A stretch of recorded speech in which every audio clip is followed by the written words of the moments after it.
कैसे करने का सोचा था। उन्होंने छोटी उम्र से ही परी को दीन की तालीम देनी शुरू कर दी।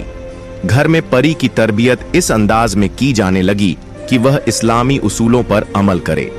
इसी वजह से सिमरन ने उसके लिए एक उस्तानी का बंदोबस्त कर दिया, जो गांव में बच्चों को कुरान पढ़ाती और उन्हें नमाज आदि सिखाती थी।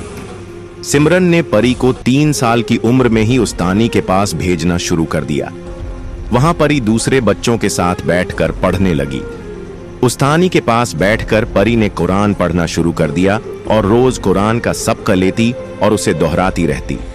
धीरे धीरे परी कुरान पढ़ना सीख रही थी।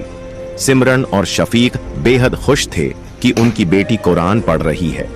इसी दौरान सिमरन की सास की तबीयत बिगड़ने लगी। वह जो पहले ही बीमार थीं और बिस्तर पर रहती थीं, अब और ज्यादा बीमार होने लगीं। शफीक ने अपनी मां का इलाज करवाने के लिए बहुत कोशिशें की, कई हकीमों से दवा ली, लेकिन न जाने क्या वजह थी कि उनकी तबीयत में कोई सुधार नहीं आ रहा था और वह दिन ब दिन कमजोर होती जा रही थी और बिल्कुल बिस्तर पर पड़ गई थी। यह हालात सिमरन के लिए एक आजमाइश थे, लेकिन फिर भी उसने इस आजमाइश को अच्छे तरीके से सब्र और शुक्र के साथ गुजारा।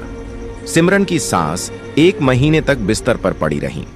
सिमरन ने उनकी बहुत सेवा की और दिन रात एक करके उनका ख्याल रखा, लेकिन उनकी जिंदगी इतनी नहीं थी, इसलिए सिमरन की सास का इंतकाल हो गया। यह सदमा शफीक और सिमरन के लिए बहुत बड़ा था, लेकिन परी भी इस गम को सहन नहीं कर पा रही थी। वह दिन रात अपनी दादी को याद करके रोती रहती थी। 5 साल की मासूम परी इस गम में डूबी हुई थी। उन दिनों वह हर वक्त अपनी माँ के पास ही रहती थी, उनकी गोद में ही बैठी रहती थी। उसने कुरान की तालीम के लिए जाना भी छोड़ दिया था, क्योंकि दादी की अचानक हुई मौत ने उसके दिल पर गहरा असर डाला था। धीरे धीरे सिमरन ने उसे समझाना शुरू कर दिया। वह कहती, बेटी, जिसने इस दुनिया में आना है उसने एक दिन वापस भी जाना है। अल्लाह का यही कानून है। हर कोई अपने वक्त पर जाता है, इसलिए तुम ज्यादा गम मत करो। बस ये दुआ करो कि तुम्हारी दादी जहां भी रहें अच्छे हाल में रहें। अल्लाह उन्हें जन्नत में खूबसूरत घर अता करे। सिमरन की इन बातों से धीरे धीरे परी को समझ आने लगी और वह अपनी जिंदगी की तरफ लौटने लगी। उसने दोबारा से अपनी उस्तानी के पास जाकर कुरान की तालीम शुरू कर दी। छोटी उम्र में ही परी बहुत समझदार थी। उसने स्कार्फ पहनना शुरू कर दिया और हमेशा अपने सर को ढक कर रखती थी।